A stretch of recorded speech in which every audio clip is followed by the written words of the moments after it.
All right, so rather today than introducing this discourse that follows and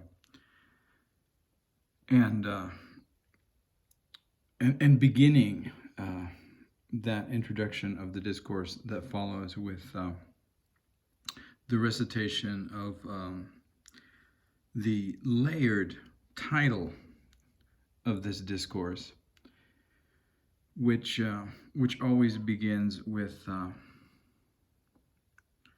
this main element of the title, notes toward a Metapoetics of Narratology 1, and then proceeds from there, and often in the proceeding from there and within the title, both performs a variety of digressions and digressive strategies that relate to the unfolding of the rhetoric involved in the presentation of the narratology, and elaborate upon elements of the narratology itself.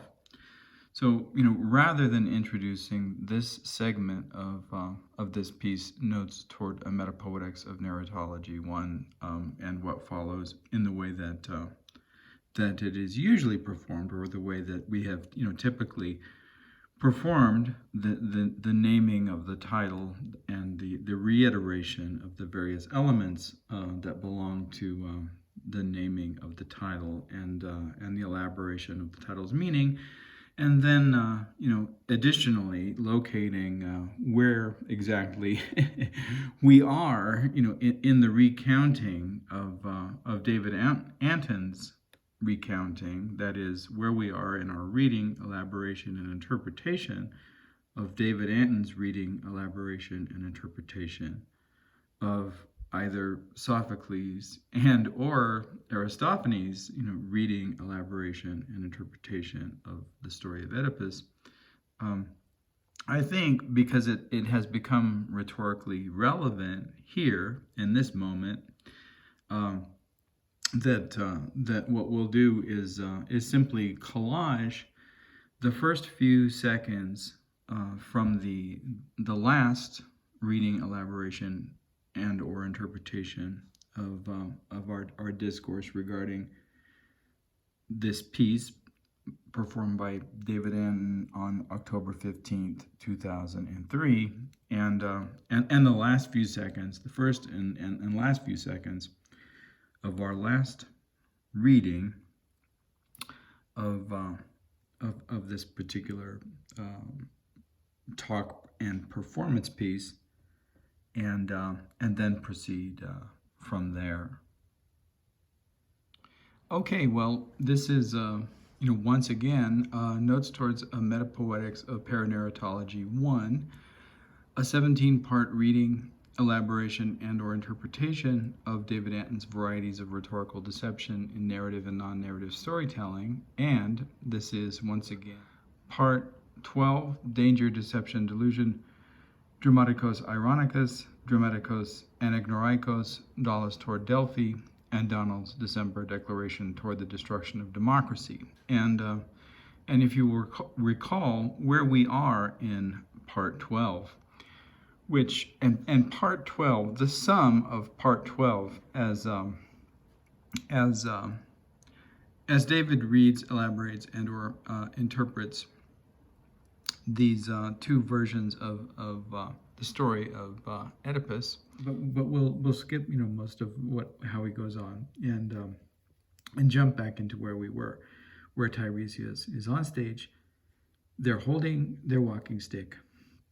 They're addressing Diarmenia, and they're about to begin narrating the second dream.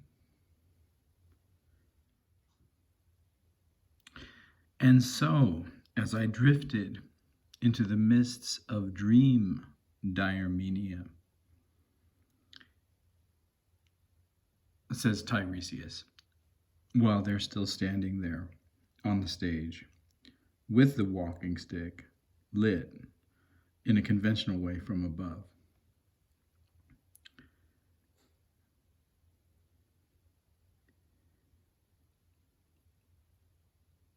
I heard the whisperings of Morpheus, first in my left and then in my right ear.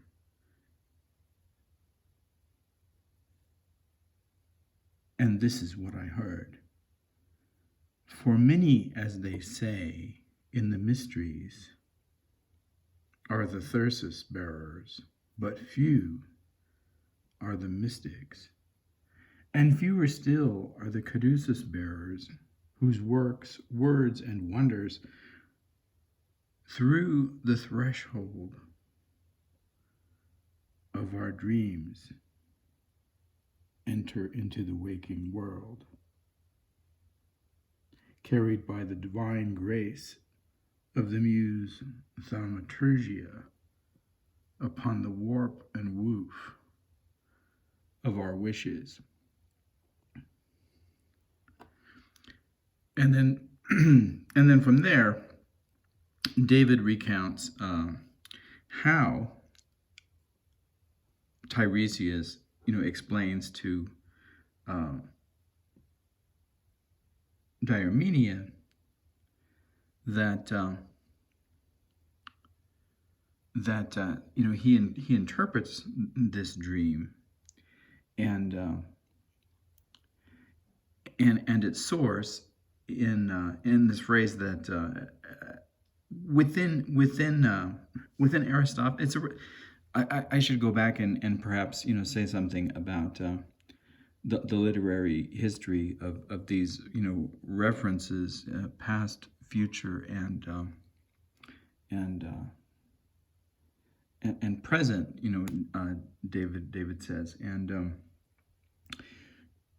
if you're not familiar with Greek culture, at the time of Aristophanes, David points out, and he says, and this is available in the Havelock Ellis volume on Greek philosophy and representations in comedy and tragedy. Socrates, not Sophocles. Socrates, the walking philosopher, and dialogician. Is that a word? Dialogician. David asks. He was a talker, but he engaged young thinking people of his time in these discourses and conversations, as he wondered about the outskirts and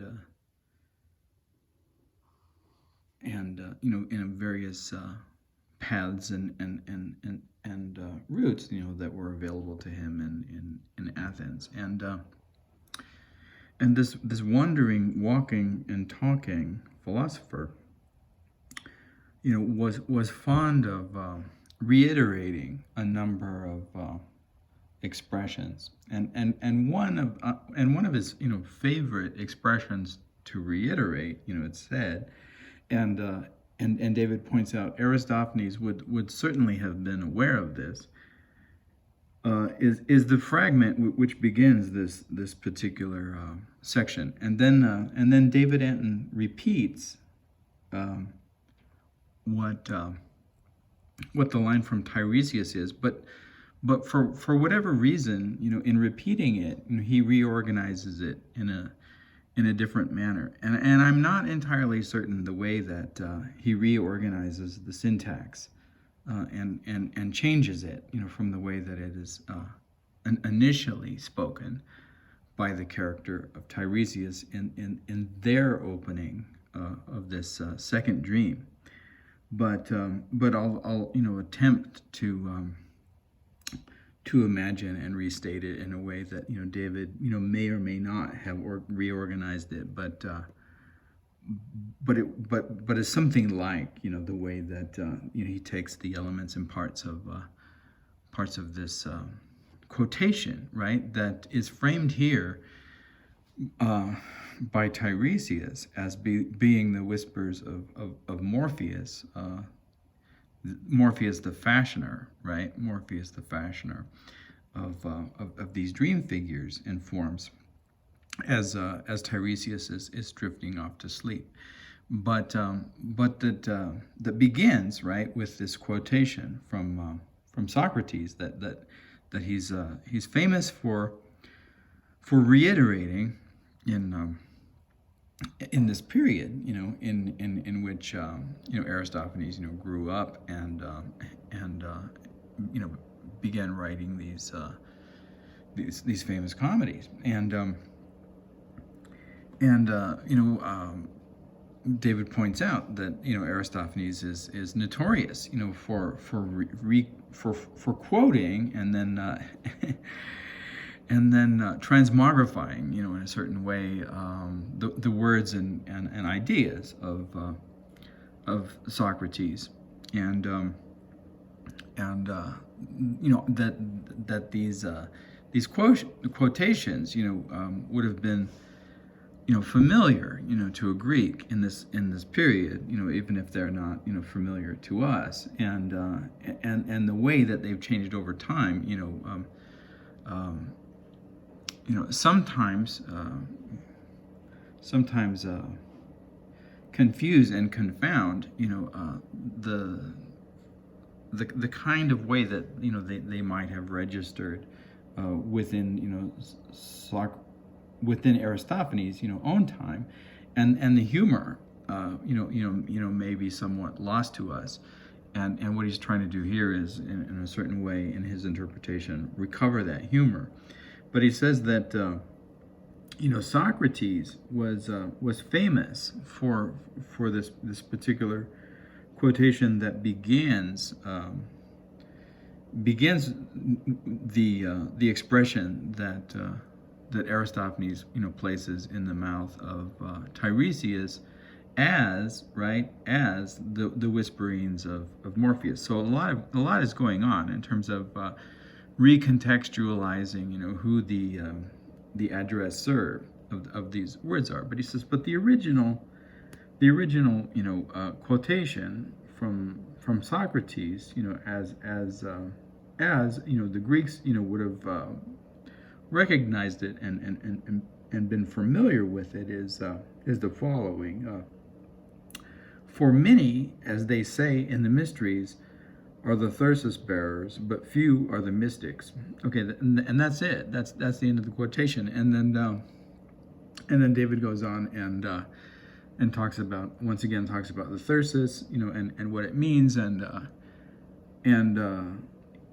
its relationship to these Dionysian rites, and the way that they're performed, and the way that this gets played out in Euripides, tragedy, right? In which Pentheus, who initially refuses, right, to submit to the stranger, Dionysus, and as the bearer of law and order, and all things non-transgressive, I suppose, and non-excessive, if one wanted to utilize the terminology of someone like Georges Bataille, but right, like Pentheus represents all that the Dionysiac is not, but comes under, right, the influence of this intoxicating and frenzy of the anarchic, and sexualized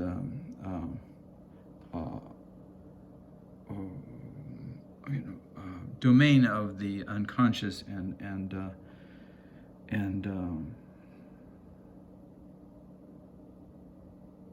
fluid, right? And David talks about the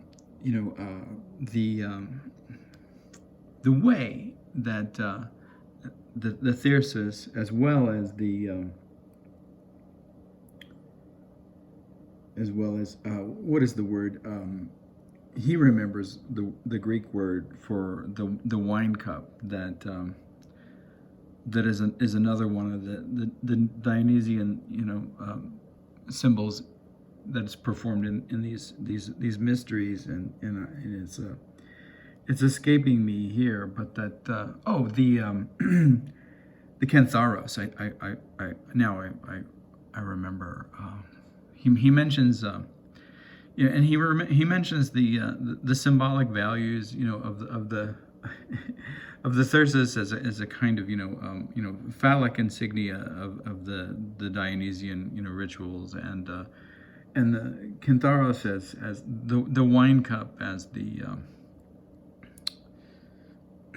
as the feminine symbol of that belongs to those same rituals. And he talks about the way that the cup being held in one hand and the Tiresias being held in another hand is in some way, right, like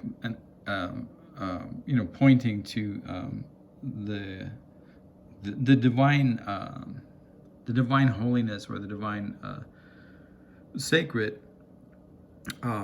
confluence of the elements of masculinity and femininity in this holy figure of the hermaphrodite, right? So that whoever it is, whether it's Pentheus or one of the followers of one of the women who follow these rituals, these Dionysian rituals, whoever it is, holding the combined symbols of the Tiresias and the and he doesn't pause here the way that I pause to remember the word for the wine cup in Greek, which is of course Cantharos. he it's readily available to his linguistic memory of the Greek terms for all of these elements that are presented on the Greek stage. So he doesn't pause, and he just says so whoever's holding the Tiresias and the Cantharos, and he doesn't stumble over the word Cantharos either, the way that that I just did. But he says whoever it happens to be, that's holding the Tiresias and the Cantharos in any moment in one of these representations of the Dionysiac mysteries, symbolically represents, by conjoining these characteristics of the masculine and the feminine, in some way represents, right, this idea of the divine hermaphrodite. And so when Tiresias, right, utters this quotation of Socrates, he's also making reference to himself, obliquely, through and a Greek would get this, he says, because a Greek is familiar with the way that all of these symbols operate and move in these particular contexts, and what mystery means, and what why the Tiresias, right, is often presented in concert, right, or with together, right, with the Cantharos, and he says it's also interesting that in holding the phallic aspect and not referencing the Cantharos, the feminine aspect, there seems to be, a discourse, right, a discourse of omission or exclusion, or a kind of interesting, gap or elision in that here, perhaps Aristophanes is, intentionally associating with the,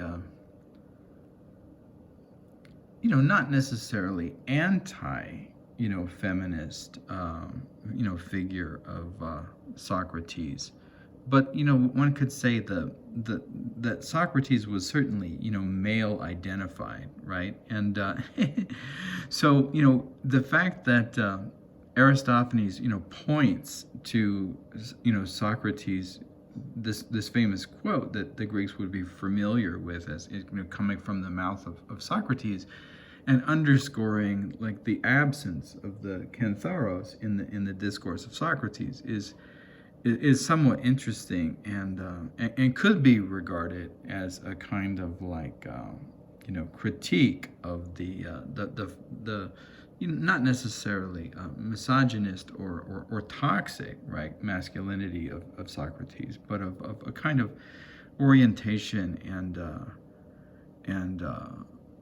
kind of identification that excludes the voices of women in a subtle way, and David recalls, you'll recall that these dialogues, which are often named after the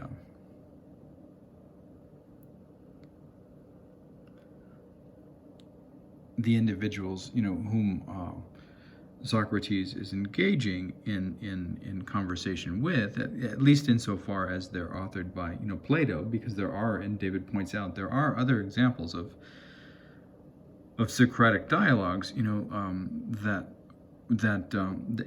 take women's names, but not he says those dialogues that are famous and have come down to us, right, through the recordings of Plato, and so David points to the fact that Aristophanes is perhaps criticizing subtly criticizing Plato and Plato's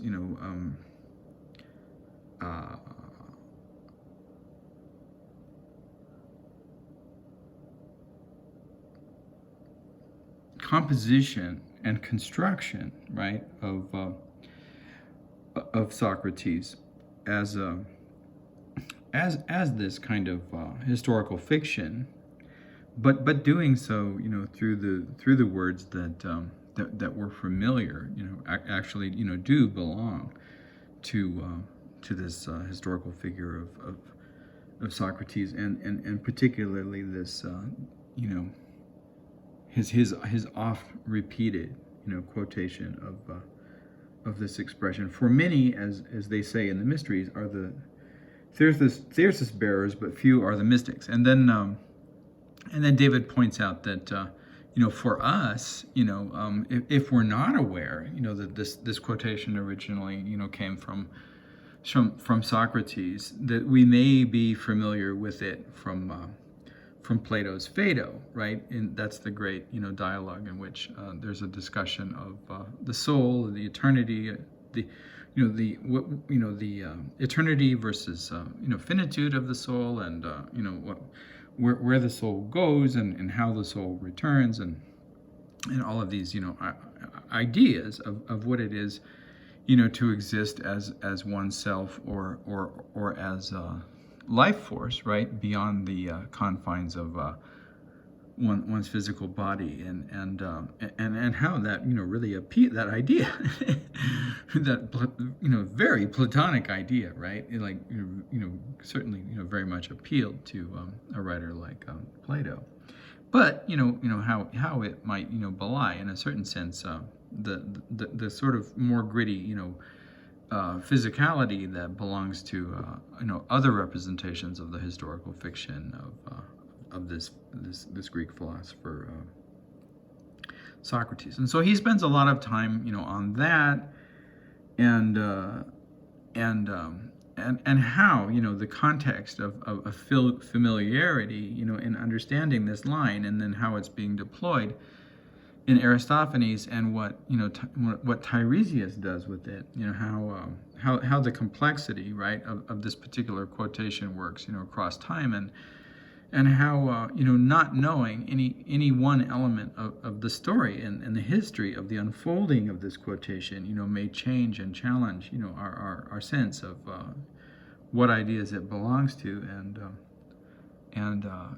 and what it accounts for. But the way that he, and as I said, the way that he misquotes it, and I'll probably, misquote or mispresent the way that he reorganizes its syntax, but he reiterates it at some point in recounting all of this, and says, and he has Tiresias say the line in a way that they don't actually, say the line, and I'll attempt, right, to provide,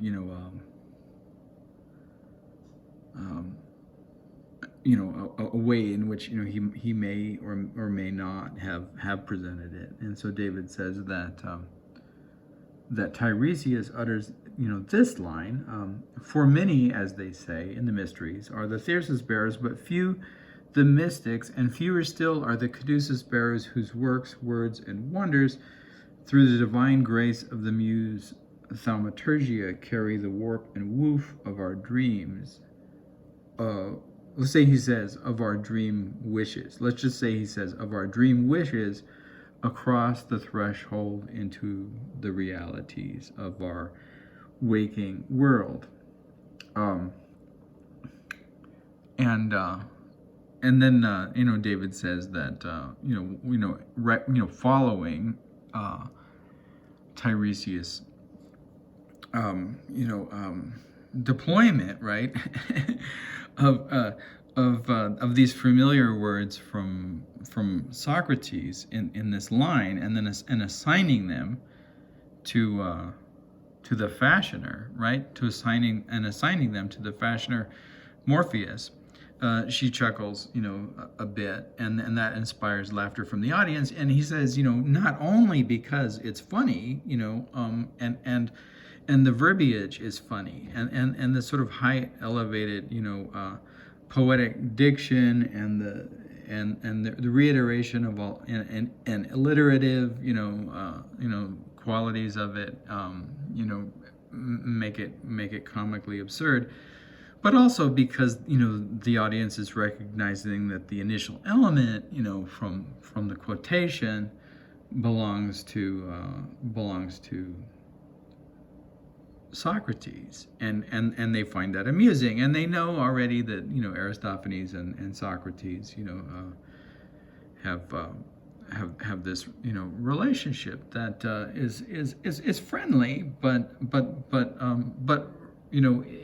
exists in a kind of rhetorical and philosophical competitiveness, right? And in that sense belongs to this domain of the muse. If David says, if there was a Greek muse of competition, and her name was Agon, then any time that you put Aristophanes and Socrates together, you would have this muse. Like he says, whenever and he laughs, and he says, in the event horizon conditionality under which the simultaneous occurrence of Socrates and Aristophanes could be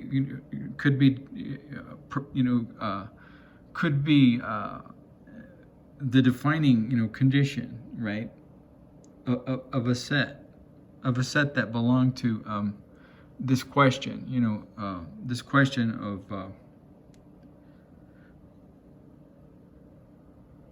of the muse, right?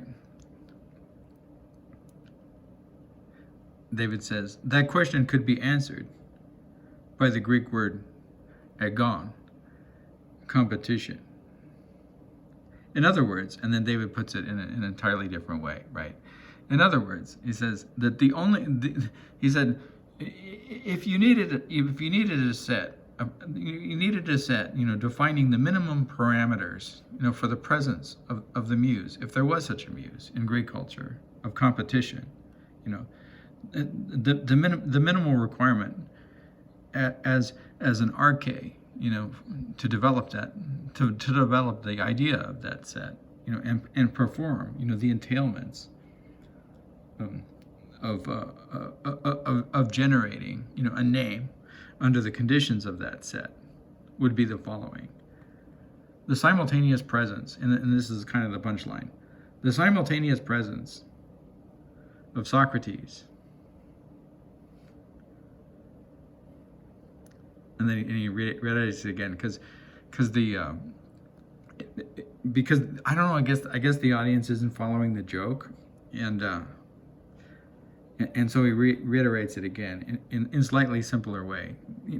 The defining set of he says, the terms under which you could name, right? You could name those conditions would be the following, and so then he articulates it that way because it sets up the punchline a little better, and then there's this imaginary colon, like there situated in his discourse, that's represented by a pause in his speech, and then he says, the simultaneous presence of Socrates and Aristophanes. And then, okay, so because it's rhetorically simpler in a certain way and not as convoluted, then the audience, kind of gets what he's saying and then laughs, right?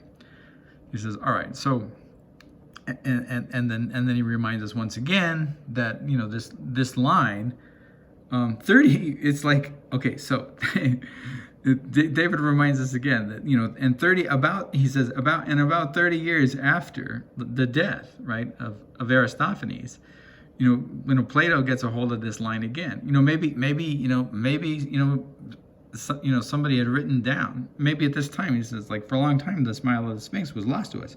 But he says, maybe somebody, somebody with really good, handwriting, a scribe at that time, a calligrapher or someone else, and some non-dysgraphic individual with really good handwriting that was hired, by either Aristophanes or someone else, wrote this comedy down in the form of a scroll or some other form, and Plato got a hold of it, at some point, obviously, David says, and we know, or maybe not, maybe it was just a coincidence, but he says, and roughly around 30 years after the death of Aristophanes, we see this line emerge again in the Phaedo, right? And then he reminds us, because the Phaedo, was written, 30 years prior. And then he corrects himself. 30 years after, he says, right? So when we see this line or we hear this line, right, uttered in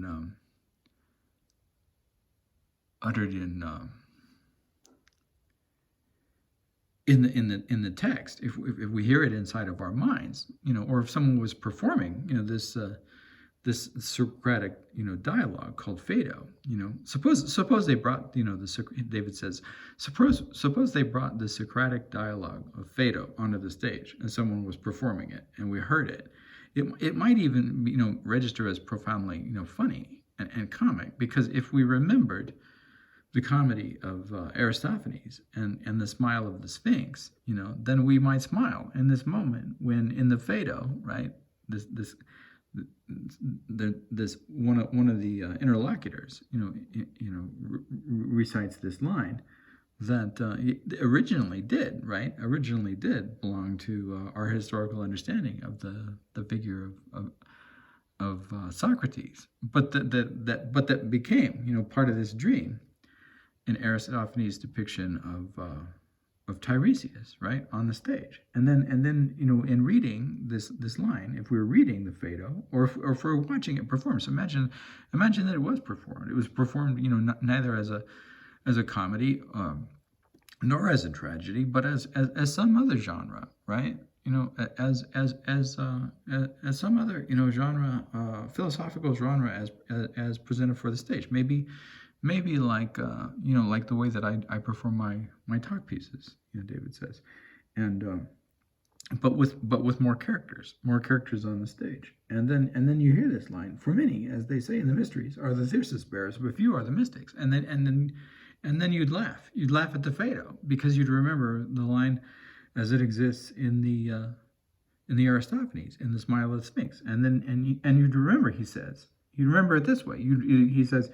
You'd remember the rest of the line. You'd remember, for many, as they say, in the mysteries are the Tiresias bearers, but few are the mystics, and fewer still are the caduceus bearers, the hermaphrodites, whose works and words and wonders, through the divine grace of the muse thaumaturgia, carry the warp and woof of our dream wishes across the threshold into the waking world of our kantharos. And he adds of our kantharos there. And it's so interesting that he does. Like, he crosses the threshold in doing so, and he crosses the threshold between, these figurations of the masculine and the feminine, and brings the divine feminine into across the threshold into our waking world. And that across the threshold is interesting because it implies, like, the carriage, carrying perhaps, the bride across, the doorway that represents, the marriage threshold. But what it brings is, not the bride, but the kantharos. So it's really interesting the way that, he reorganizes the elements there, including the elements of, what's missing in the original text it's presented in Aristophanes as the voice of Morpheus, to Tiresias, which is simply across the threshold into our waking world, not across the threshold into the waking world of the kantharos. And that's really, kind of an interesting moment if you wanted to close read. If you really, were interested in close reading David Antin's reading, elaboration, and interpretation of the Aristophanes, the smile of the Sphinx, in his 11th segment of Varieties of Rhetorical Deception in Narrative and Non-Narrative Storytelling, in this 11th section that he calls Danger, Deception, Delusion, Dramatikos, Eironicus, Dramatikos, anagnoreikos, Daulis toward Delphi, and Donald's December Declaration toward the Destruction of Democracy. You'd want to focus on that, across the threshold into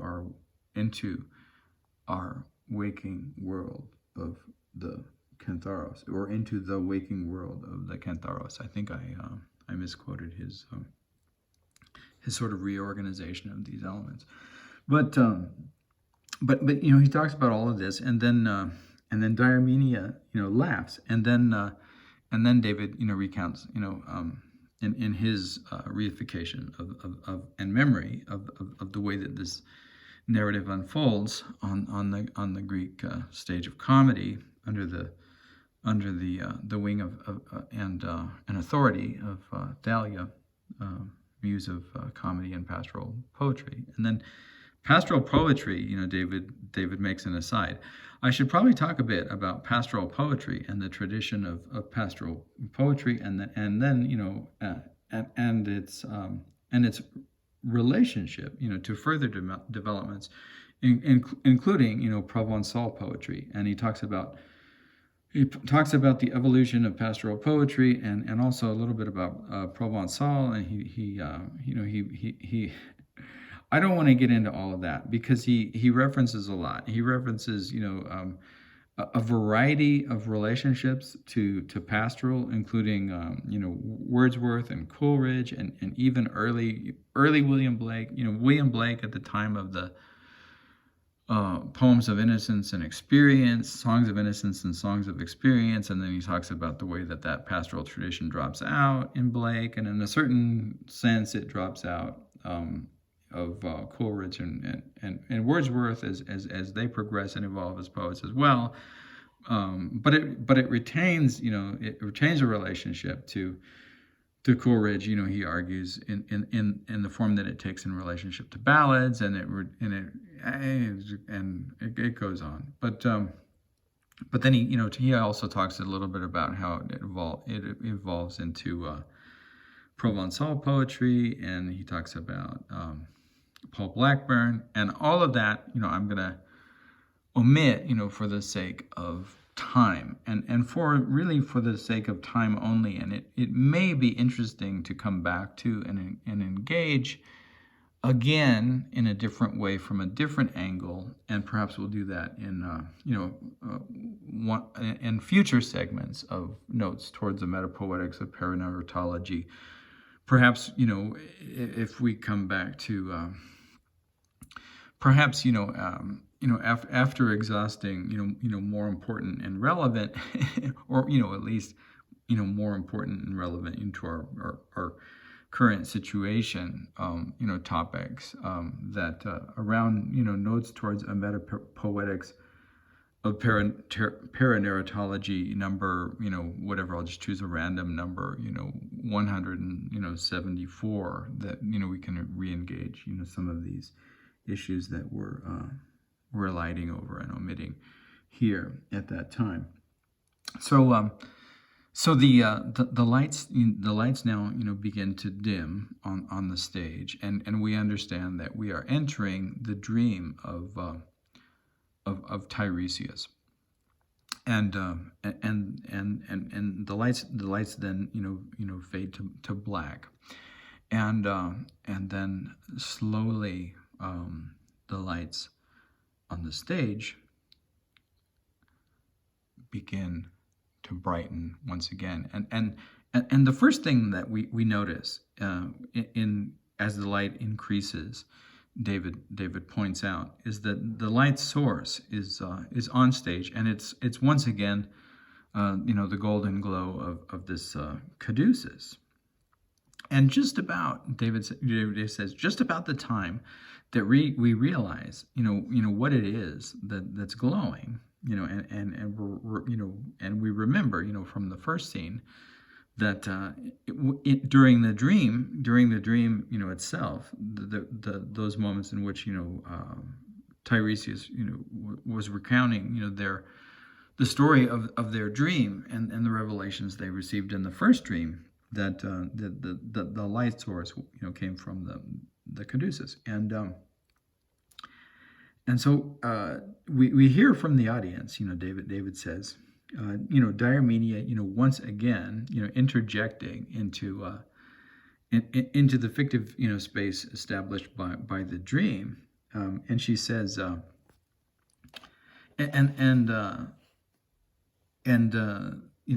this line, or the form, at least of this line, may be familiar, to us, today from other sources. And he says, and I'll trace out, that and those intertextual, references and elaboration and quotations as well. But what Diarmenia, interjects as soon as it becomes apparent, to all of the members of the audience, that the light source for this dream of Tiresias is once again the caduceus, is she says, well, I've often seen an illness without a cure, but I've never seen a cure without an illness. And then, of course, everyone, in the audience breaks out into laughter. And at this point, David also is laughing and smiling. And so we must be out of sync. Oh, there he goes. We're out of sync, but not too much, right? This is where he's saying, I've often seen an illness without a cure, but I've never seen, a cure without an illness. And she's referring to the caduceus, right? So there's this glowing caduceus, which symbolically is supposed to represent, some kind of relationship to medicine and cure. And then here he's laughing, because he's laughing with the other members of the audience, right? And he's also laughing. Why is he laughing? Well, and smiling. He's also laughing and smiling because, and I'm afraid we're getting too close to the end, or we're going to get that blue screen, so I have to go back. And that's unfortunate, because he's laughing. Just remember that he's laughing and smiling. But he's laughing and smiling, not only because that's funny, and you have the glowing caduceus, right? And so she says, I've often seen, an illness without a cure, but I've never seen a cure without an illness. All right. So the reason that it's funny is because Lewis Carroll picks up this line from Aristophanes, and in fact, in Alice in Wonderland, in that section with the with the Cheshire Cat, right? In which the Cheshire Cat initially, disappears and reappears, and then various parts of the Cheshire Cat disappear and reappear, and finally one is in the scene in which the Cheshire Cat in the tree is addressing Alice.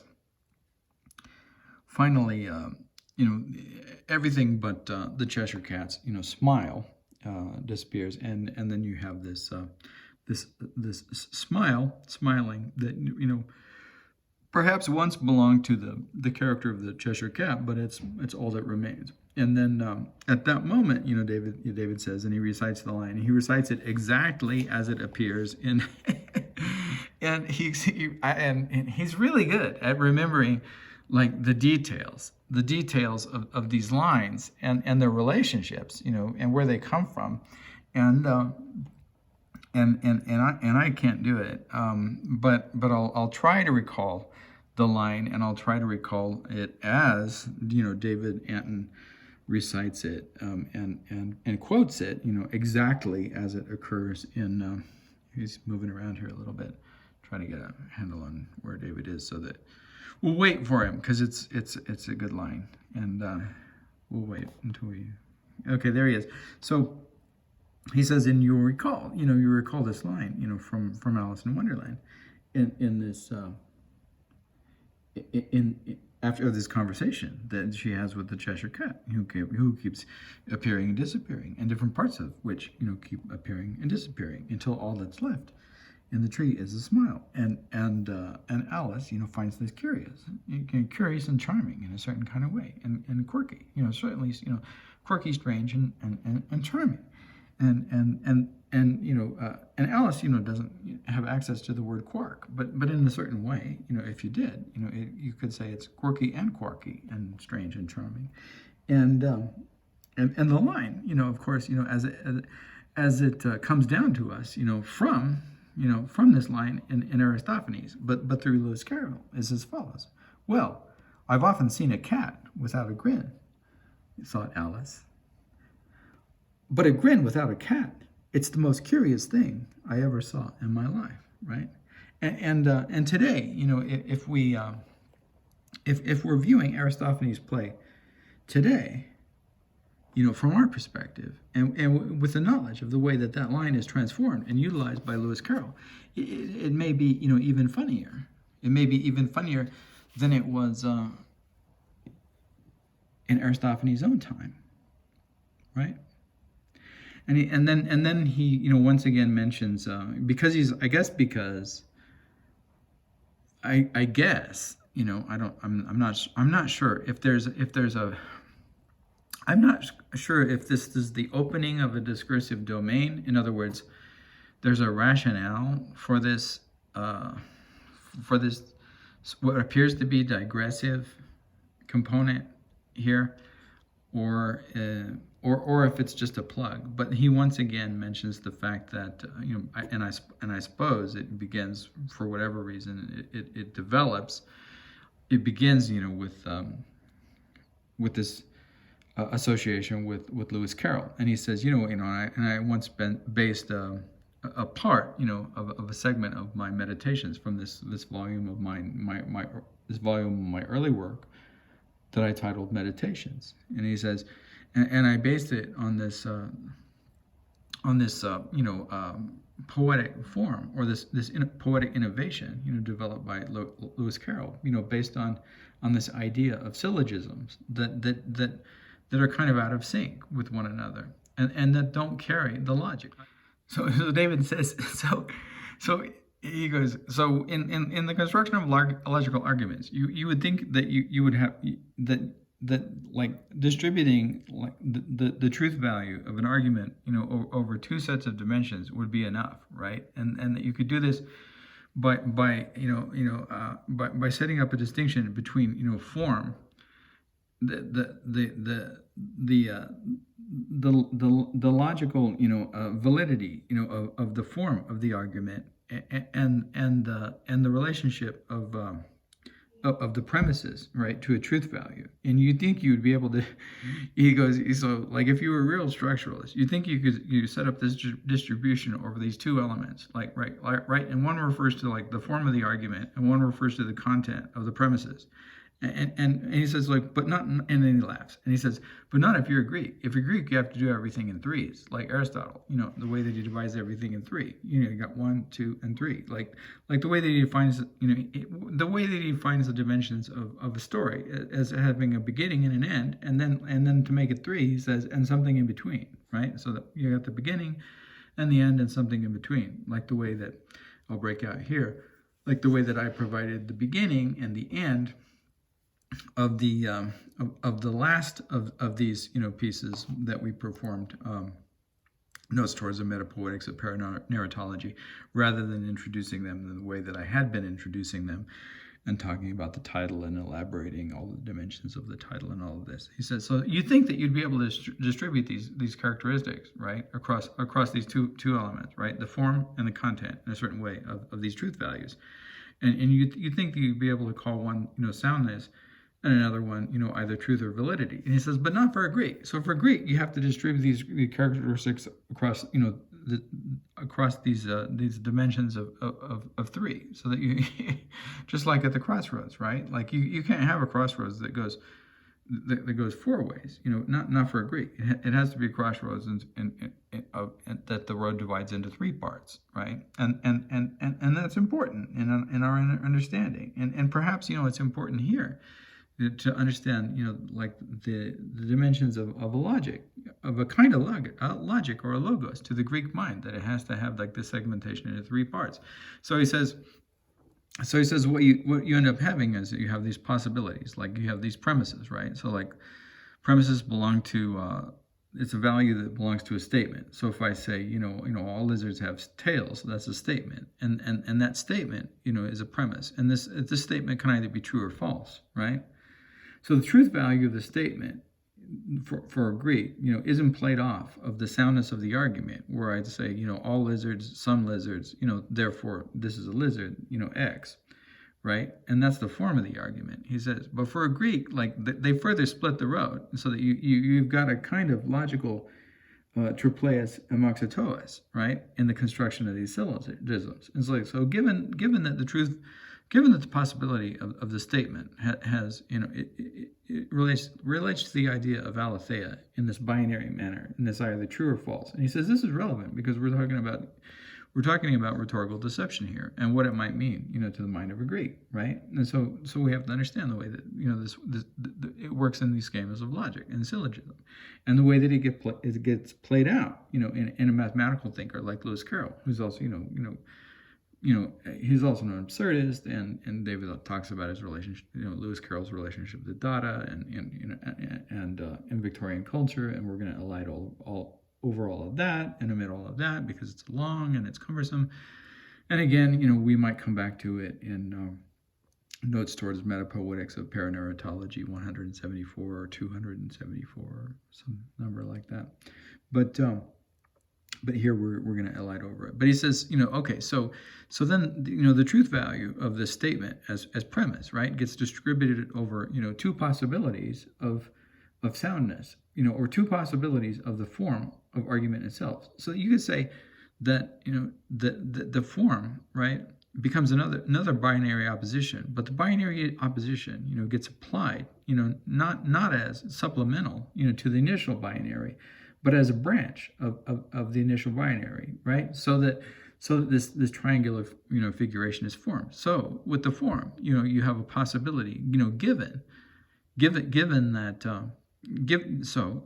distributed across the form, the validity refers to the form, right, of the argument itself, right? And so if I say all X are Y,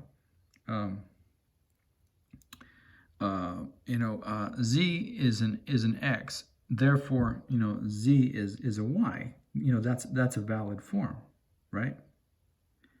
You can see that logical construction as it relates to the idea of form. would necessarily be true. But you have to plug into that, that idea of validity, that abstraction of the aletheia. You have to plug in to the abstraction of the aletheia, either the idea, you have to plug in something that's more concrete, like all lizards have tails, or all lizards have tongues, or all dancing snakes are cinematic, or all dancing snakes, become aggressive after a period of 4 minutes and 33 seconds, or if whatever it might be, and so you plug in that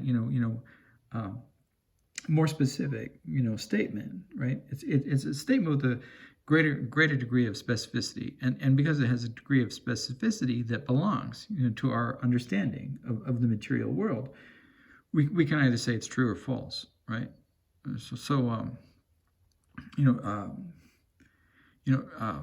Think about it in terms of this period, David says, that emerges between 2016 and 2024.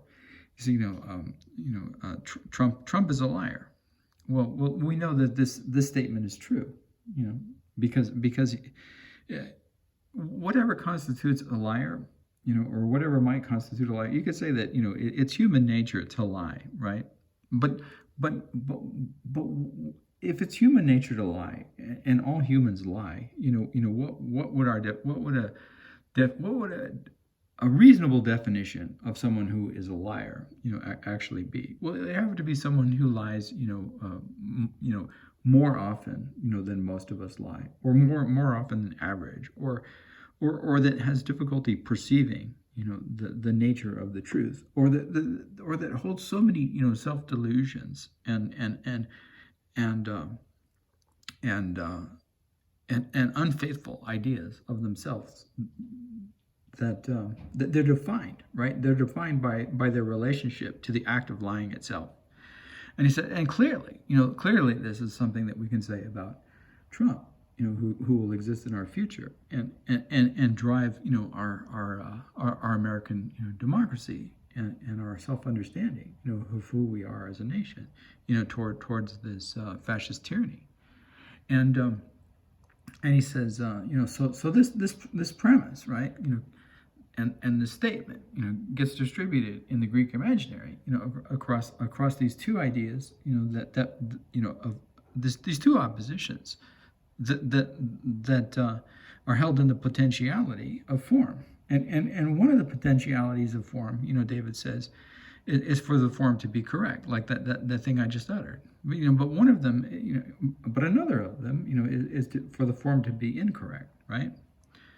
And so you have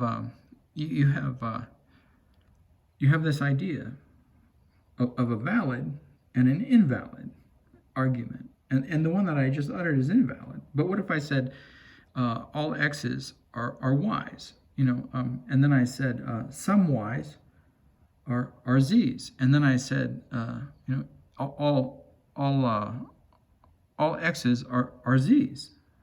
Well, that's invalid, because just because some of the y's are z's, doesn't mean that all of the y's are z's. And unless all the y's are z's, we can't say all the x's are z's, right? So you have invalid, and then and you have valid, and then but then and you think that you think all of that would be enough, but then you have this idea, right? Like they introduce this idea that's the third term, that's the soundness.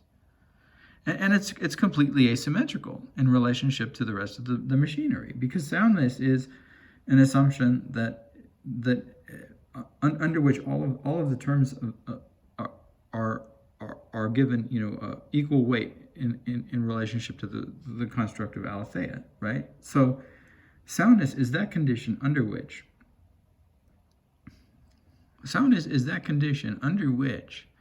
right, both the form of the logical syllogism, that is, that it corresponds to validity, but it also corresponds, right, to the truth value of the premise. and the fact that the premises are true, right? But what makes it, odd and asymmetrical is that there's no corresponding Greek term, or that's accounted for in which the distribution, right, of the pseudologoi, occurs across, both dimensions of the syllogism. In other words, there's no naming and there's no articulation in logic and symbolic logic and the history of symbolic logic that in which the symmetry, right, like, is established, and that you would name and record examples, of the doubly deceptive, right, and that you would name those conditions under which false premises, right, are conjoined. And he laughs. False premises are conjoined with an invalid argument, right? And there's no term for that. And why is that? Well, it's because perhaps it's because when Aristotle establishes this idea of the importance of the number 3, that something has a beginning and an end, and it's the beginning because nothing occurs, before it, and it's the end because nothing occurs after it, right? Like he's underscoring this place in the road where solutions are made, or unmade. The fork in the road, the tripleus and moxitois. And so he says, and Lewis Carroll has a lot of fun with this in these syllogisms that he plays around with, in which in large part, all of the examples, right, like are played out, and all of the relationships between the binary opposition between what can be said about the aletheia that belongs to the premises and the aletheia that belongs to the form, and how in any reasonable representation, you would have a fourfold system in which, because you split the two and then you split the other two, and then combining them, you understand, right, that you have a quadrant. You don't have a triangle, you have a quadrant. And so you play with the quadrant. And he says, and that's what I was doing, in this piece that I did in the meditations. Okay, so that's his digression and kind of, playing out, kind of self-advertisement. And then he returns to where we are in the dream. And where we are in the dream, if you recall, is that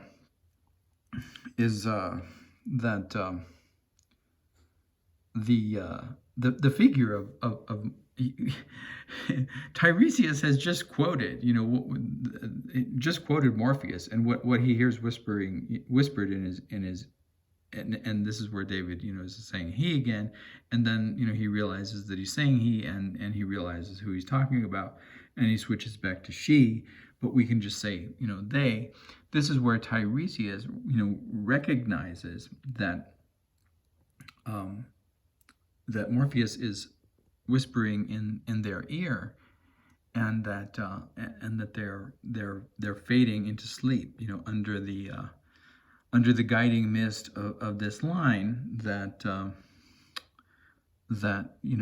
David misquotes, at least misquotes, the second time that he quotes it, but quotes the first part, which belongs to Socrates, and later to Plato in the Phaedo correctly, I believe, if my memory recalls, and utters as something like, "For many, as they say in the mysteries, are the thesis bearers, but few are the mystics." That part he gets right, and then though the caduceus bearers, whose words and wonders are fewer still,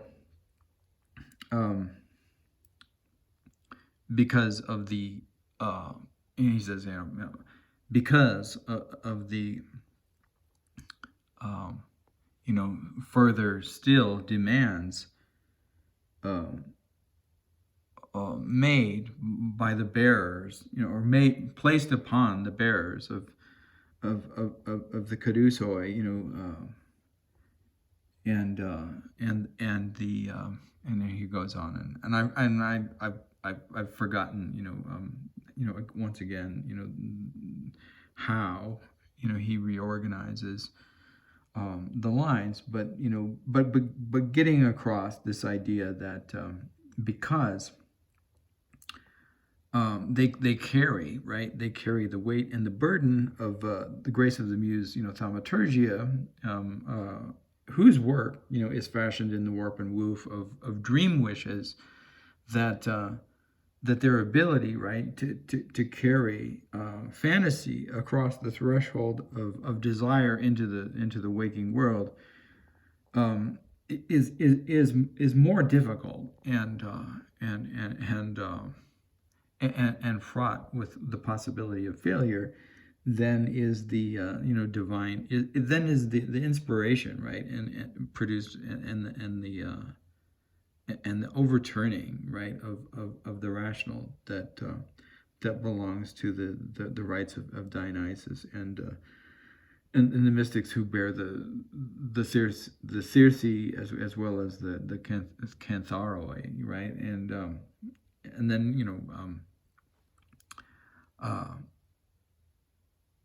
and after digressing, right, into sort of the literary history of all of those aspects of that introductory line and what it entails and Diarmenia's response to it, if you'll recall, becomes the inspiration for that line in Lewis Carroll, but whose line is, I've certainly seen an illness without a cure before, but I've never seen a cure without an illness. When that caduceus reveals itself, by the light of its own golden glow, just after she utters that line, because David has now returned to the unfolding of this second dream, just after she utters that line, we see emerge from the glow of the caduceus the chorus, standing behind Tiresias. And, Tiresias is now holding the caduceus, which is the light source, for this dream as it's presented on the stage. And Diarmenia, the interpreter, has already uttered this line, and we've already, the members of the audience have already laughed, and we as future members of a future audience have perhaps laughed even louder because of its relationship to the way that it's reworked in Lewis Carroll's Alice's Adventures in Wonderland, via the line that Alice utters, after seeing the smile of the Cheshire Cat and the remainder of the Cheshire Cat disappear,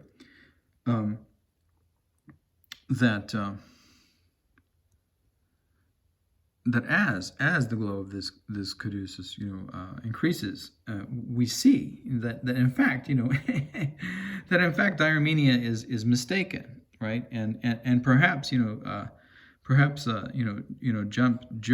the gun into that particular punchline.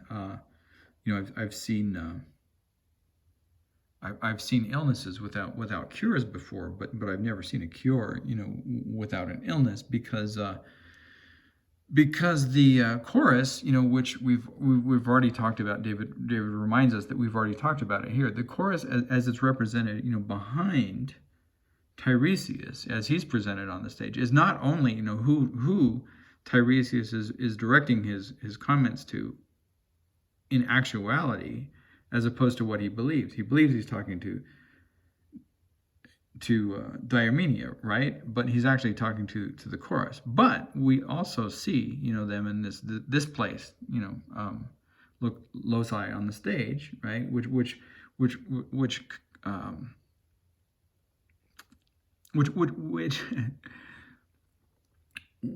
confuses in a certain way, the relationships between the characters and what's going on, and the rhetorical fictions that are established by the presentations of the characters in space and time, but also complicates our relationship to the dynamic relationship that we have in identification with each of the representations of these various characters, including Tiresias, the seer, Diarmenia, the interpreter, and the figure of the people, the demos, that is represented by the chorus. And here, as I said, the chorus represents, in large part, the demos. And so as we see, right, as we begin to see as this golden glow that Caduceus becomes brighter, we see that diarmenia is in fact off a bit, because the chorus is covered in sores, in oozing sores and buboes and all of these signs, right, that they're experiencing plague. And today, David says, today, if someone were going to do it, you could take out a bit of that. A bit of the grotesque if you wanted to, and you could simply present the chorus in masks, right? Because one of the defenses, he says, and he uses future memory here. In 2016, he says, and relying on future memory, he says that one of the responses, to prevent the spread of this plague, this plague called the COVID virus, was for social, one of the responses was social distancing and the use of masks. And he says, and there will be all kinds of excuses, right? Like for failing to comply, like with the safety requirements established by World Health and hygiene organizations and federal organizations, federal medical organizations and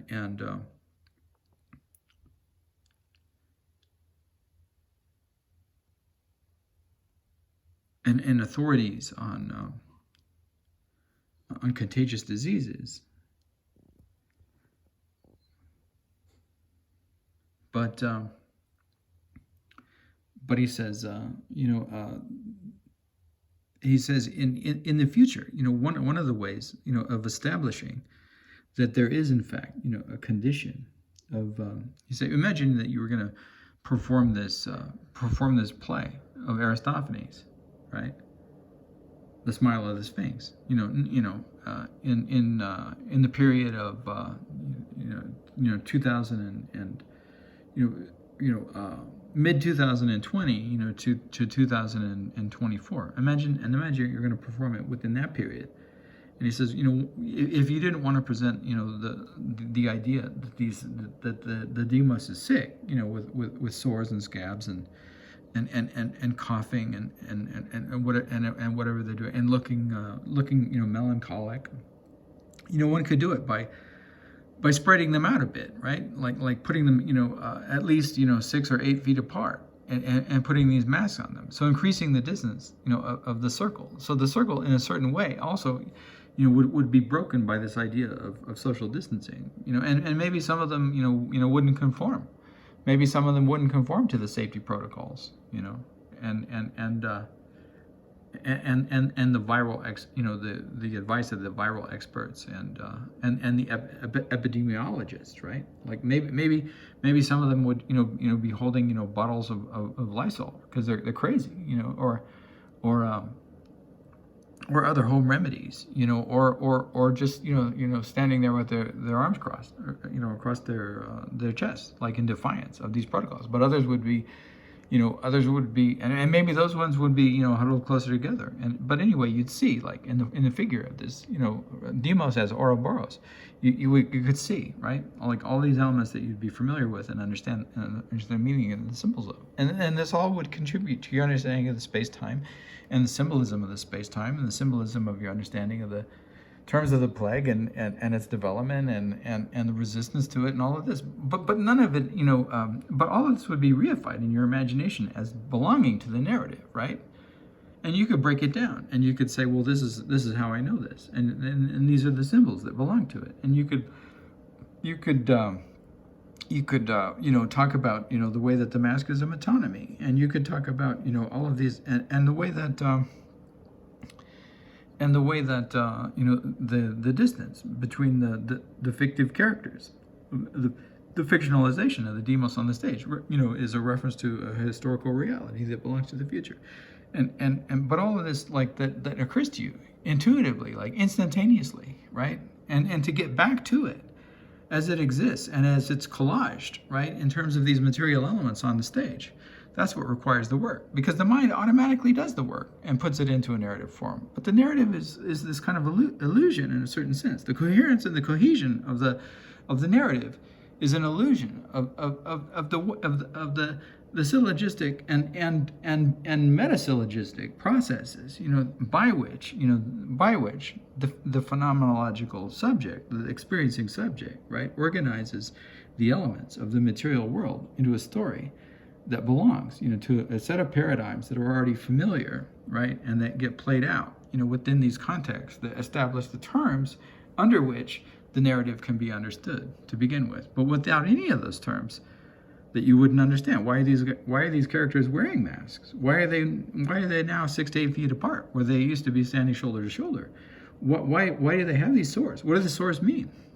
So if you understand the context of the narrative, and the terms under which history and the mythos logos reside and interact and rub shoulders with one another, then you'll understand why and how narratives such as this are automatically reified by the perceiving and phenomenological subject in terms of all kinds of cognitive and associative workings of memory and logic and affect, right? And this is why we read stories, and this is read stories in the sense that we read, elaborate, and interpret them, right? These are some of the stakes that we have in our understanding of the way that we read, elaborate, and interpret these stories, right? All right, so David says, so now we know that there is in fact a plague, and as the light increases, then we see these two shadowy figures emerge, from the left and the right, and they're not snakes this time. They're not snakes. One, we recognize as Oedipus, as the figure of Oedipus. And how? Well, probably just from the context of the story, because we know this is the smile of the Sphinx, David says. And there's no sign, typically in the performance of this piece, there's not a sign that says, he doesn't carry out. He could, like if it were Alfred-Jarry, or maybe if it were Antonin Artaud, right? The Alfred-Jarry theater, But if it were Alfred-Jarry and he liked puppets, and it was this theater that grew out of like the French Grand Guignol, and also Punch and Judy and all of this other stuff, and it could be funny, and he could carry out a sign, and it could say I'm Oedipus, or it could say like desperately seeking a road away from mom and dad. That would be funny, right? It would certainly be funny. It's not part of the comedy as expressed in Aristophanes, but it would be funny, David says.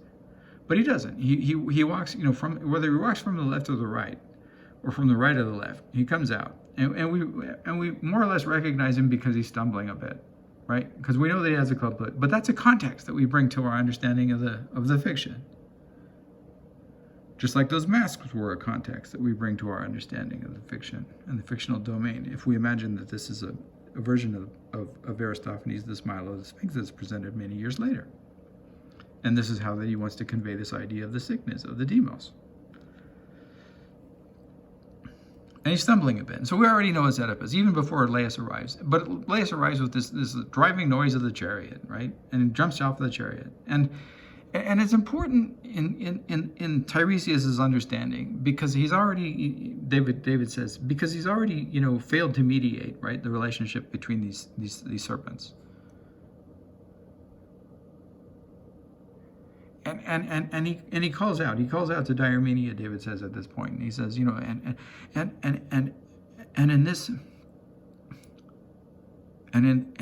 and in this dream, Diarmenia, a young man arrived, from the road from Corinth, and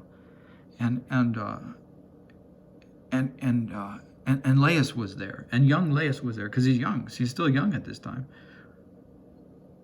Because this is before, right? This is before the events actually happened. This is our 2003. This isn't their 2016. This dream happened a long time ago. It's distant in space and time. Because it's telling Tiresias what they have to do in the future. And David doesn't say they, he says she, but I'm saying they. because it's telling Tiresias what they have to do in the future. And so the dream arrives early. It may be too soon because he forgets some of it and he forgets the relevance of some of it. But he knows but he knows because of what occurred and because of the caduceus. He knows because of the caduceus and the snakes that danced in the first dream and the destruction of the one snake by the other. And in this part, David is saying he, and then he stops, and he continues to say he. I can't remember, but we'll say they. But they know. They know because of what happened in the first dream, right? And their failure to separate the snakes. They know that it was their failure to separate the snakes that now has resulted in their understanding. They're starting to understand that the snakes represented, the confrontation of these two figures, Laius and this young man, who he's getting a sense, that this young man is the son. And he's getting a sense that in this encounter, no matter what happens, there's going to be a violation of the sacred. Now, you could say, well, and David says he, and I'll say they. So they get this sense. And he said, well, how do they know that? Well, somehow it's revealed to them, right? That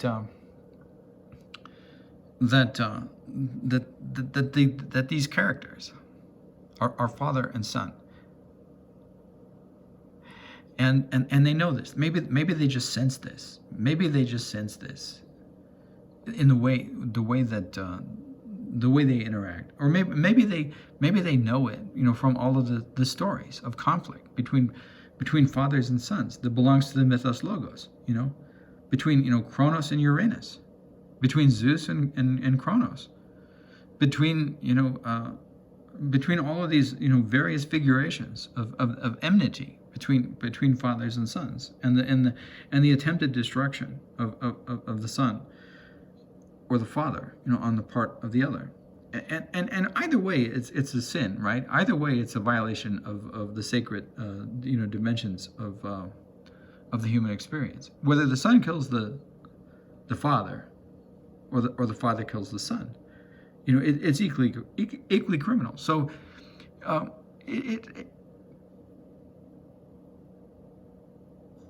Tiresias is aware. They are aware that whatever the outcome is, from this encounter and this conflict and this aggression, right, between the two snakes, whether the snake that's the son, kills the father, or the snake that's the father kills the son, is equally problematic, to the health and safety and survival, right, of the demos of Thebes, because it's a crime, against the gods. Either way, it's a violation of the sacred, and the son is not allowed to kill the father, but equally the father is not allowed to kill the son, right? So the only way, right, to save the demos, to save the chorus, is to separate, separate the young man and the king, and yet again in this dream. Right? In this dream, David says, Tiresias is drawn, to the beauty and the golden glow of the caduceus, and stops in his tracks and fails, right? Just like he did in the dream with the snakes. Fails. In his assignment, right? Which is and is probably a way like to foretell and predict like what the third dream might represent, right? But David says there he is, and he says from within the dream, he says still he's in the dream, but he's speaking to Diomedea, who presumably, exists outside the dream. So this is another kind of like weird, crossing of these, rhetorical fictions, a kind of, parabasis or parabasis, but a strange one that engages all of these like, complex dimensions in which fictionality and real world space are defined. And he says like, so from within this dream, right, he says, but Diomedea, just like in the first dream, I was frozen, and in this case, I wasn't unaware, right, I wasn't unaware of my own blindness, but rather I was struck by the fact that I could see. And the miracle, right? I was struck by the miracle of being able to see the unfolding of this story, because I was aware that I shouldn't be seeing it. And he was also aware that, and then David uses again he, and then he switches to she, but we can say they were also aware, of the fact that that this knowledge, right, that's being revealed, by the dream, is the content, and that belongs to that aspect of seeing, that's prophetic, but also that belongs to the thaumaturgical medicine and the role, of the seer, the prophet, as mediator and separator of these two, warring violators of the sacred, right? So David says, she understands, and we can correct him, they understand that the reason for this dream, right, is to inspire, right, action, and that's to be directed in the future.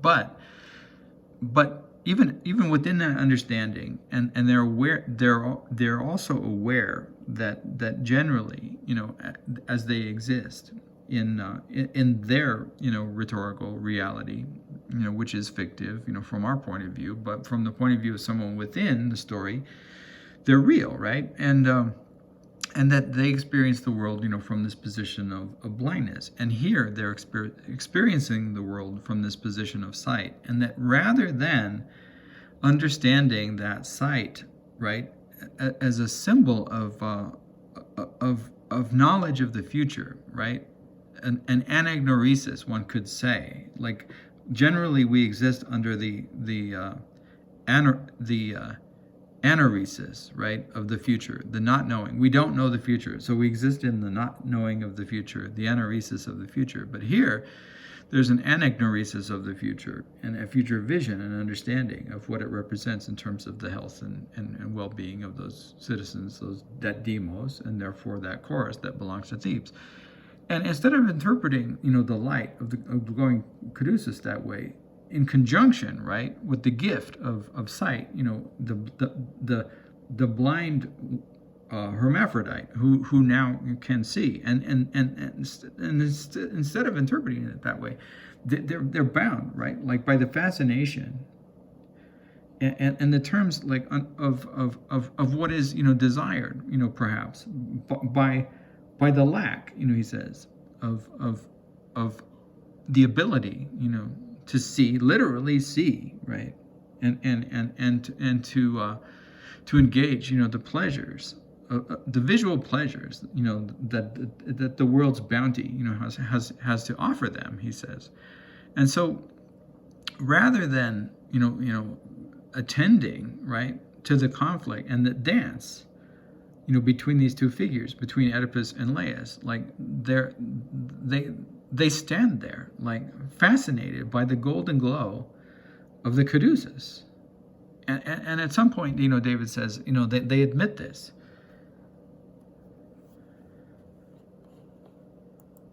They admit this to Diarmenia, from within the dream, while they're standing there, staring blankly and in fascination at the golden glow of the caduceus, while Oedipus and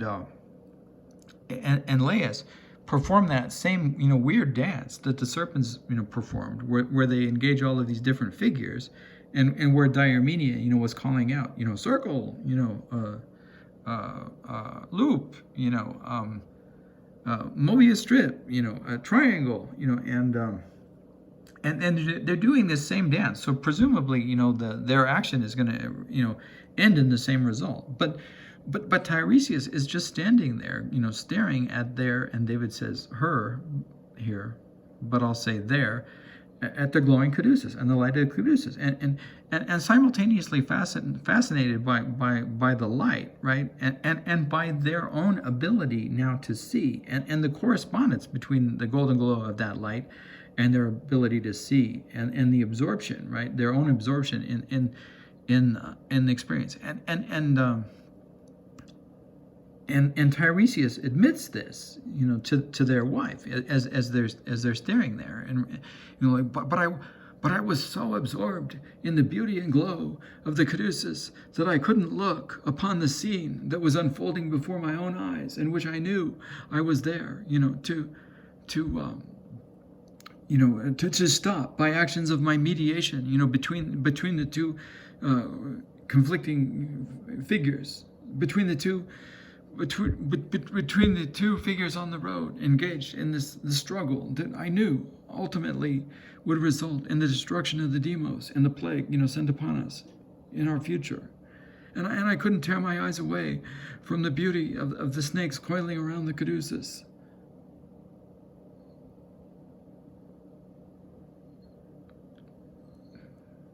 She, David says, but we'll correct him here. They admit to this, and then further admit that they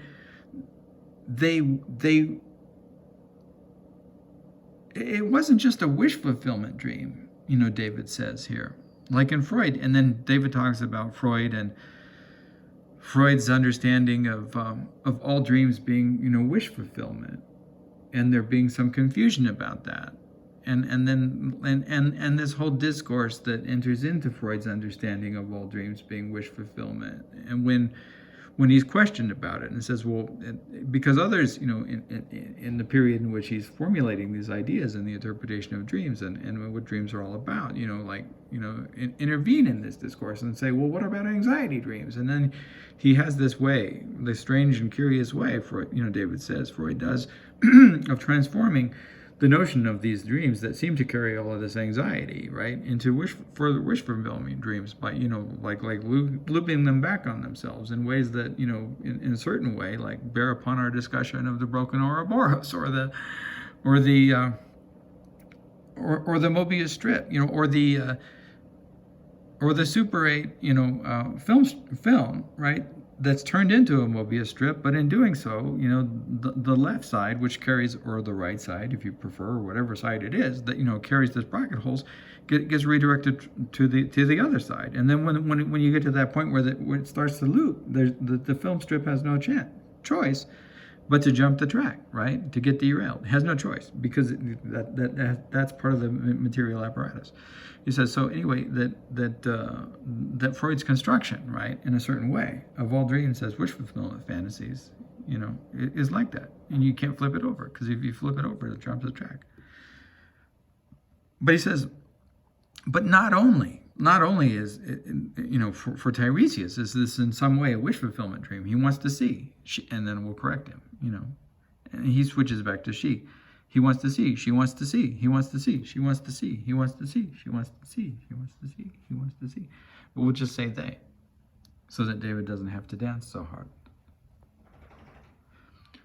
They want to see, and so not only, right, is their failure, to engage, right, the knowledge and the revelation, that the dance of Laius and Oedipus, is providing them, and their role in mediating, this, and their role in saving, the citizens of Thebes, the demos as the chorus, or the chorus as the demos, the way that the elements of the wish fulfillment and the being able to see, like, influence that inability, but also anxiety, like the dream as an anxiety dream, and the anxiety emerges here. Is like the anxiety emerges for Tiresias as I was afraid. He says, Diomene, I was afraid that when I woke up from the dream, because somehow within the dream he realizes that he's dreaming, and we'll correct. We know the way that David constructs the pronouns there, right? And you already know how we're going to correct David when he constructs the pronouns there. We're going to say they. Within the dreaming, they understand that they're in the dreaming, and they understand that within the dreaming they can see, but generally they can't see, but they have this opportunity. They have this opportunity that's been given to them by the dimensions of the wish fulfillment of the dream, the dimensions of the wish fulfillment of the dream element, have given them the ability to see. But the dimensions of the anxiety in the dream, the anxiety elements in the dream, right? What if it's an anxiety dream? Well, it's both. It's a wish fulfillment dream in which they can see, but it's also an anxiety dream in which they realize that once they're awake, they won't be able to see anymore. And so they have to commit themselves into visually memorizing, right? Visually memorizing, so that in memory they carry the visual details of the elements of the caduceus. And the part of the anxiety that belongs to the dream is what compels them, to fixate upon the physical details of the caduceus, as opposed to the knowledge and the revelation, the anagnoreikos, which is supposed to belong, right, to the rationale for the dream in the first place. And to watch these figures of Lea's and Oedipus, perform, the same moves, the same dance moves that the snakes performed in the first dream. Exactly the same. All these different figures that represent different relationships to the muses, that demonstrate different relationships to the notion of logic and the syllogisms and all of that. And Diomenia, still calling out, to Laius and Oedipus, square, rectangle, parabola, right angle, whatever it is, whatever form, it is. And getting good laughter and response on the part of the audience, and then Tiresias utters, and then I heard, the same noise that I heard in the glowing caduceus, still giving us access in the audience to the entirety of the scene at that point. And he says, and then I heard the same noise that I heard in the first dream, in the midst of night, when nothing was visible to the eye. And it's the same thunderclap that we heard and that he heard, from the darkness. But now it's heard, while everybody can still see under the golden glow of the caduceus, and it's this thunderclap, and it occurs in exact synchronous coordination with Oedipus and Laius, both striking each other and both falling dead. They both strike each other, and then you hear this thunderclap, and Tiresias, they have just uttered this exclamation. And then I heard, Diomenia, the same thunderclap that I heard in the first dream. And then the caduceus goes out. And it's total darkness. Right? And you've already witnessed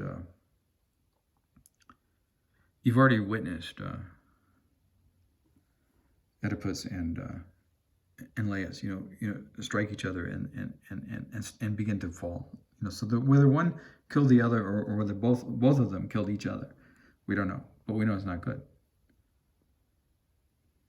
And then the lights, emerge, on the stage once again.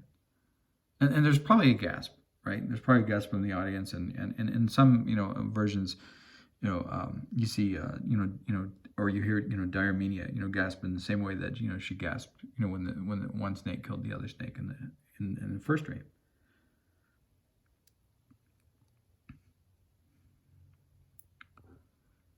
And then lights come back on, but this time the lights aren't lit by the golden glow of the caduceus, because there is no caduceus. But there's no walking stick either. And you see the body. You see the body of they're both dead. Laius and Oedipus are lying there, and they're both dead. And Tiresias is there. And he's not holding the caduceus, and so the stage isn't lit by the caduceus. It's lit by ordinary stage light.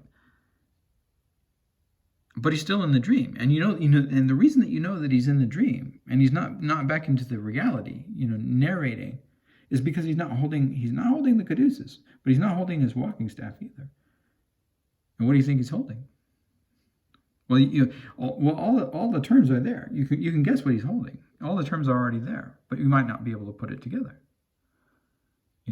Unless you've seen the actual performance, or you might be able to guess, just like you can guess the plots for most Hollywood movies, because they're predictable, right? Because they belong to this meta-generic, right, operation, that Louis Buñuel, said was entirely predictable, that we refer to sometimes as Hollywood. And you might be able to guess. But what he's holding is a Tiresias. And he's blind again.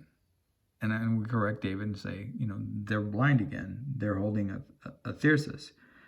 And what they're doing, and David describes, the way that, their hands and their fingers, run over, the top of the Tiresias. And he doesn't need even to say it, David says. And then he switches pronouns, and he says, and she doesn't even need to say it. But we can just say, they don't even need to say it, because we see them, touching the Tiresias and understand that they're blind because they're touching the Tiresias, not looking at it. And they're identifying the Tiresias and understanding. And perhaps we also understand that they understand that they're still within the ontological reality of the dream, because what they're touching is the Tiresias and not their walking stick. And what we see before them as an obstacle in the road, either the road away from or returning to Thebes, is once again an obstacle upon which they can trip, but now is not a stone, but is what? Well, David says, somewhat predictably, is a broken kantharos, a broken cup, and wine is spilled like blood on the stage. And as they determine, that the stick is not a walking stick, and perhaps, this we can only infer, and as they perhaps, also come to understand that they still belong to the confines of the dream, but even within the confines of the dream, the wish fulfillment element is no longer there, and they are once again blind.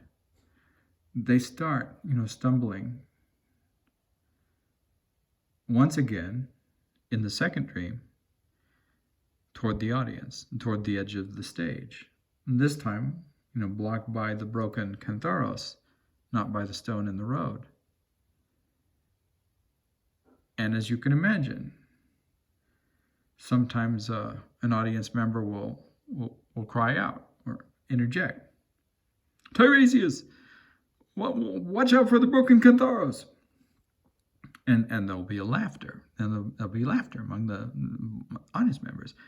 And just like in the first part of the dream, at that point, if that happens, wherever the figure of Tiresias is on the stage and approaching that broken cup, that broken kantharos, and the representation of blood that the spilled wine now designates, whether she, David says, and we'll correct him, whether they have reached, whether their feet have reached the broken kantharos or not, at that point, if someone in the audience does cry out and warn them, that they're about to trip, they'll trip. They'll trip and roll into the audience, and the lights will, once again cut to black. And David says, and that's the second dream. And this, we're still, David reminds us, we're still in, scene 1, act 1 of The Smile of the Sphinx. But he says, but at least, and it's taken us a long time, he says, to get through, right, our description and our understanding of all the narrative elements of just these first two dreams and what they represent and how they might, be presented on a future stage. He says, but at least we understand, like, what the significance and importance is of them in terms of narrative, and the stakes and the real stakes of what narrative represents as something, more than just a story from the past or a fable, or what sometimes is called myth. Myth meaning like a fantasy and fiction, right, of this primitive imagination, when it's much more than that, and always was much more than that, and that there was always like the stakes of both individual, right, individual and larger social transformation involved, or why would anyone tell these stories to begin with? He says. So it's taken us a long time just to get through these first two dreams. But he says, but at least we've done so in a way in which, their meanings and the depth, of their meanings, and the depth of our understanding of the way that we can decipher their meanings, is clear to us. And he says, so let's go on, he says, and talk about the third dream. And we'll certainly do that, but we won't do it today. And today is Thursday, and it is November, and it is November 24th. And so this is Thanksgiving, and it's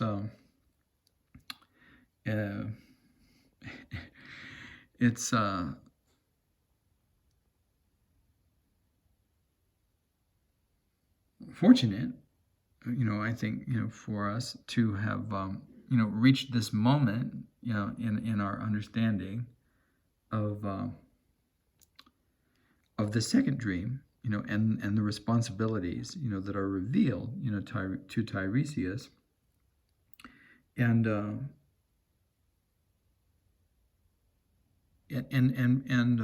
perhaps, also reached, a certain point at which we can anticipate, right, what may emerge as further development of their self-understanding, her self-understanding, his self-understanding, their self-understanding, my self-understanding, our self-understanding, your self-understanding, in the third dream. I think, perhaps we're fortunate, to have reached the conclusion of the second dream, on this day, which is, Thanksgiving, and therefore, symbolically, right, represents relationship to health and well-being, and how that is, and how health and well-being and resources, right, are maintained and shared, right, among communities and within families, and as gatherings, and perhaps, the gift of this story in relationship to that content of thankfulness is our ability, now to, or at least, having been granted the tools and resources to understand, like, both the appreciation of, right, health and well-being and food and comfort and warmth and community gathering and sociability of feast and celebration, in terms that are not ready-made by Hallmark or the culture industry, right? To understand them in all their complexities and dynamics and conflicts, and as not merely, childish wish fulfillment fantasies of plenitude and more candy and lots of gravy, but under the terms and conditions in which, hardship and struggle and lack of resources and failure, right, of the associates to to meet the demands of such things as epidemic and plague and the terms of law and democracy under which sharings and gatherings can exist as social realities that aren't mere holiday figures of the of the fictive imagination of plenitude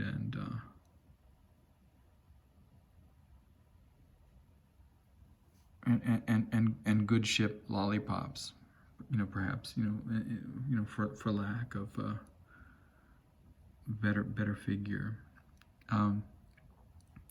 So we're fortunate, to have to reach this point in our reading, elaboration, and interpretation of David Antin's reading, elaboration, and interpretation of Aristophanes' reading, elaboration, and interpretation of the story of Oedipus, as Aristophanes tells it in the Smile of the Sphinx. So to end here with happy Thanksgiving, and we'll return within the next few days to to further recount David's recounting of the third dream, and then and onwards into the rest of his recounting of the Smile of the Sphinx.